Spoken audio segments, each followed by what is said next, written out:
Hello and welcome to the Backsburg Wine Farm.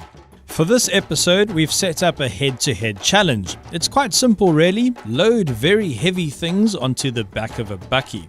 But we needed some assistance and Backsburg agreed to help us out. They've lent us these two massive water tanks. They've filled them half up, so there's about half a ton of water in each one. Lance here is going to help me load them up, and then we're going to spend the rest of the day doing our testing with the bakkies properly loaded. All right, ready, Lance? Let's do this. Okay. So we've had to put forklift extensions on the front here just so that we can get the water tanks right onto the bakkie.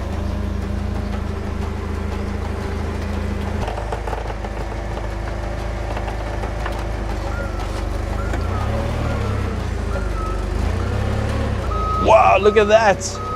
Look how much the suspension's been compressed. That's half a ton. So both of these bakkies can cope with about a ton. The Nissan a little bit over a ton and the Ford just under a ton. So we're kind of testing them to about half of what the manufacturers say that they can cope with. Okay, onto the Ford. It looks like the Ford's load bay is a lot longer than the Nissan's. We're getting this one on really easily. And there's still quite a bit of space at the front and quite a bit of space at the back. The Ford is a bit of a longer vehicle. That looks good. And we're closed there. That's good. Got a little bit of space. And we're closed there. Right, let's do this.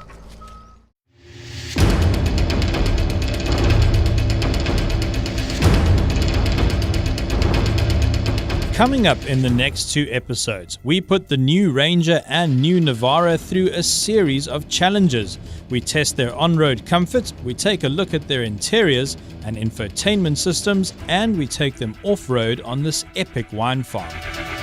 The cars we have here are the latest addition to the Ranger range, the Fx4, and it looks good, especially those Panther black wheels.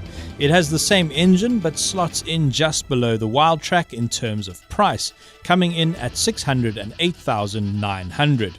And then we have the brand new Navara 4x4 LE Auto, which also looks really good. It's 20,000 Rand cheaper than the Ranger at $587,900. So the thing about testing bakkies for me is that I actually don't like them very much. So maybe I'm a good person to test them, because whichever bakkie impresses me the most is the one that's going to win today. And before you all get annoyed with us because Cape Town is in a severe drought, the water that we're using is not drinkable water. It all came out the dam and it will all go back into the dam when we're done today. First test of the day, on-road comfort. So out on the farm here, we've got about 1 kilometer of tar road. It's not a great surface. It's probably a good test of this car's on-road comfort. So just bear with me for a few minutes. I'm going to do a couple of laps in each car and then I'll give you my rating.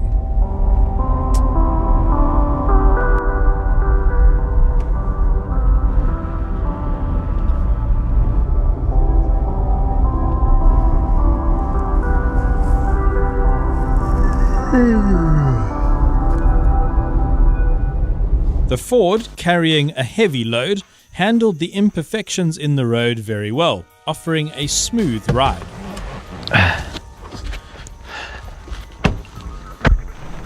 Onto the exact same stretch of road to do a ride quality, ride comfort test in the Navara. So first impressions, first time I've driven the Nissan with this load on the back, and wow, it is noticeably more bumpy in here. And the interesting thing about the Navara is Nissan have really departed from tradition. They've moved away from the leaf spring suspension system, which bakkies are so famous for, and they've gone for a multi-link coil system, which is very similar to that you'd find in a more road-biased SUV. And Nissan says this improves the ride quality and the ride comfort, but that's not what I'm experiencing here.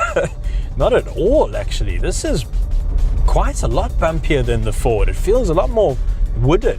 Wow, okay, so this experiment's been quite enlightening. For me, if I had to score them, I would say ride quality for the Ford for a bakkie 8 out of 10. For the Nissan, probably have to give it a 6.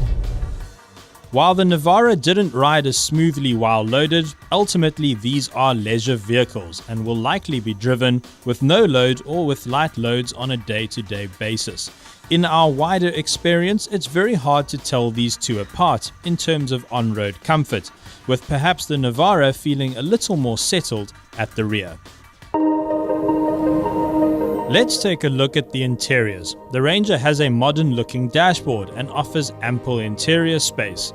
The rear seats are particularly spacious, and the standard leather really lifts the interior in terms of luxury. But I think the choice of materials lets the interior down a bit. I think it is getting quite hard for these bakkie manufacturers because they need to keep the bakkies quite sort of workhorse-like, but they also need them to be quite luxurious. And the solution that they've gone with is plastic. So loads of plastic everywhere, hard plastic, hard plastic, hard plastic. And it is quite rough and, it'll wear pretty well, but it doesn't look so great. Although I do think I prefer the interior in the Ford to the interior in the Nissan. The one thing I really like about the Ford is the Sync 3 system. Really comprehensive, really easy to use. And the thing I like most about it is that the buttons are all nice and big, so they're really easy to stab at when you're on the move. And that's complemented by 2 digital screens in front of me, and that has loads of information as well. The Nissan's interior is equally high grade. It also has a stitched leather steering wheel and leather upholstery as standard. The rear seat space is a little tighter than in the Ranger. The plastics look and feel a bit more premium, however, but in some places they're a bit shiny. Hopping into the Nissan, and it does have a few niceties that the Ranger is missing. For instance, my seats are electric in here. And the seats are heated, which is literally my favorite thing in winter. But overall though, it just feels a bit more old-fashioned compared to the Ford. The dials are very traditional, although it does have a nice center screen for all your information. But what's really letting Team Nissan down here is this touchscreen infotainment system. It looks like something from the late 90s. This is a brand new car. This just has to be a lot better than this. Little things that it does annoy me, like for instance, doesn't show you the station name like every single other system does. It just shows you a frequency. I don't know how to store a new frequency. I don't know how to change between them. Couldn't set this thing up. Tried to get my phone to Bluetooth to it. That took a while. The navigation system is, here we go. It's loading. It's still loading. I'm still waiting. There we go. Nissan, this has got to be better than this. Join us next week for part 2 of Ranger versus Navara, where Dave and I take our half tons of water up into the mountains behind the wine farm to test their off-road capabilities. And of course, we'll choose a winner. And we'll give Baxberg their water back.